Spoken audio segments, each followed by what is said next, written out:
A continuación, el tema que voy a tratar es niveles de organización. Bueno, es un tema general. Yo lo voy a especificar. Todo se empieza por el átomo, ¿sí? El átomo. Así que en este caso hablamos de niveles de organización atómica. Así que, ¿qué es el átomo? El átomo es la parte más pequeña de un elemento que conserva las mismas propiedades y características de ese elemento. ¿Sí? Por decir, yo cojo una lámina de oro, ¿sí? ¿Y cuál sería lo más pequeño de esa lámina de oro? ¿Cómo está constituida esa lámina de oro? En ese caso estamos cogiendo un elemento que es el oro. Pero ¿cuál es la parte más pequeña de esa lámina? Si la partimos por la mitad y otra vez por la mitad y otra vez por la mitad, y así infinitas veces, vamos a llegar a lo básico de esa lámina de oro. La estructura de esa lámina de oro, que sería el átomo de oro, ¿sí? Bueno, un átomo nunca ha sido visto por el ojo humano. Sin embargo, hay máquinas que lo pueden sensar y lo pueden capturar. ¿Ya? Pero un átomo nunca ha sido visto. ¿Sí? Es lo más pequeño que hay. Sin embargo, existen modelos atómicos que nos muestran cómo podría ser un átomo y su comportamiento. Así que el átomo está constituido, ¿sí?, por el núcleo. ¿Sí? El átomo está constituido por el núcleo. ¿Qué hay dentro del núcleo? Dentro del núcleo hay protones y neutrones. Están unidos por fuerzas nucleares, la fuerza nuclear fuerte y la fuerza nuclear débil. Es aquella que mantiene unidos los protones y neutrones dentro del núcleo. Y afuera del núcleo están orbitando los electrones. ¿Sí? Entonces, cuando un átomo tú le quitas electrones, le quito la carga negativa, se carga positivamente. Por el otro lado, si a un átomo yo le agrego electrones, se carga negativamente. En este caso estamos hablando de electrostática, fuerzas eléctricas, entre otros. Entonces, luego, ¿qué pasa? Cuando un átomo cargado positivamente y otro negativamente, hay una fuerza de atracción eléctrica, se combinan y forman lo que se llama la molécula. No es la única forma de combinar átomos para formar moléculas. También hay lo que se llama enlaces covalentes que se comparten electrones. Bueno, todo esto es de naturaleza eléctrica. Así que cuando hablamos de combinación química de átomos, nos estamos refiriendo a fuerzas de naturaleza eléctrica. Entonces es así como se forma la molécula. ¿Okay? La molécula tampoco ha sido visto porque una molécula es química de dos o más átomos. Sin embargo, hay moléculas inorgánicas muy pequeñas, ¿sí?, y moléculas orgánicas muy grandes. Entre las moléculas orgánicas tenemos los carbohidratos, los lípidos, las proteínas y los ácidos nucleicos, que son los más grandes. Por ejemplo, la molécula más grande es el ADN. ¿Okay? Bueno, terminamos niveles de organización atómica y entramos a niveles de organización celular. Por ejemplo, entramos a lo que es el organelo. ¿Qué es un organelo? La palabra organelo, órgano, significa órgano pequeño. Un organelo está formado por moléculas orgánicas e inorgánicas, ¿sí?, pero tiene una función. Entre los organelos encontramos los ribosomas, sintetizan proteínas, los cloroplastos. Los cloroplastos se encargan de hacer la fotosíntesis, ¿sí? La mitocondria, centrales de energía, donde se realiza la respiración celular, ¿sí?, entre otros. Ahora, el conjunto de todos esos organelos, junto con una membrana, ¿sí?, que protege y envuelve esos organelos, y junto con un núcleo que es muy importante, que contiene un material genético, tenemos al primer ser vivo. Tenemos a la célula. Entonces, una célula es un ser vivo, ¿sí? Hay seres unicelulares, o sea, una sola célula, por ejemplo, bacterias, parásitos y algas unicelulares, ¿sí?, que tienen todas sus funciones básicas y son una célula. Y seres pluricelulares, que son más complejos, por ejemplo, nosotros somos más complejos, estamos formados por millones de células.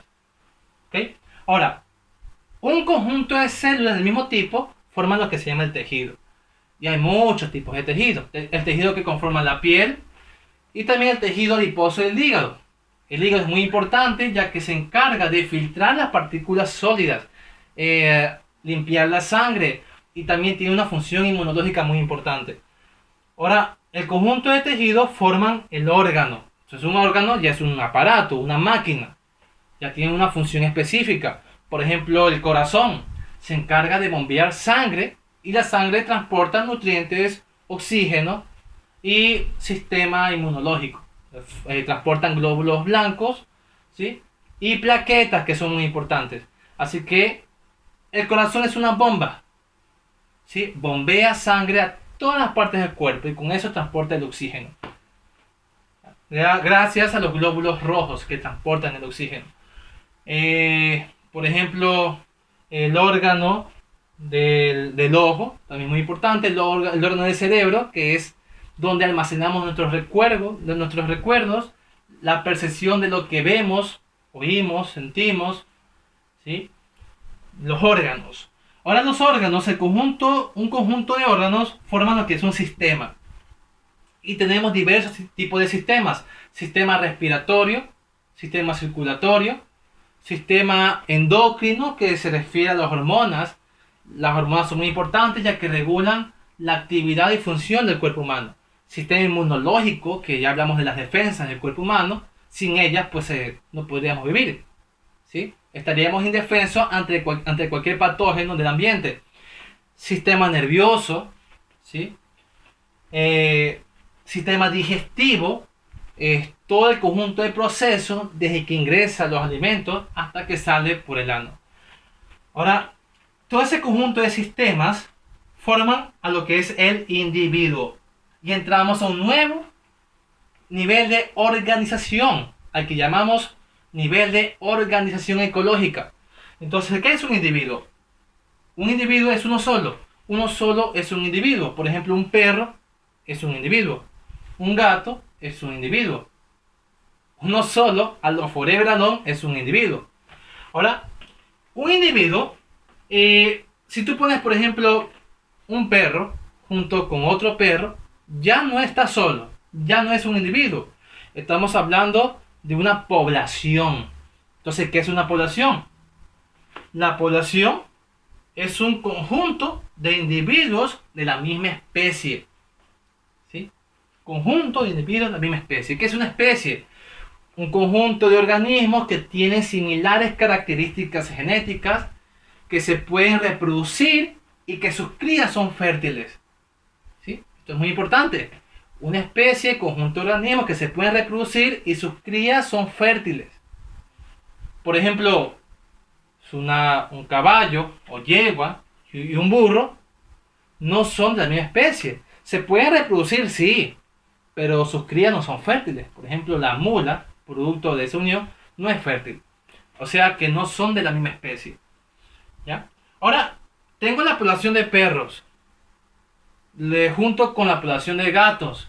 Le junto con la población de ratones y viva la fiesta. Así que en este caso estamos hablando de una comunidad. Entonces, ¿qué es una comunidad? Son diferentes poblaciones, ¿sí? Que se relacionan. Eso es una comunidad.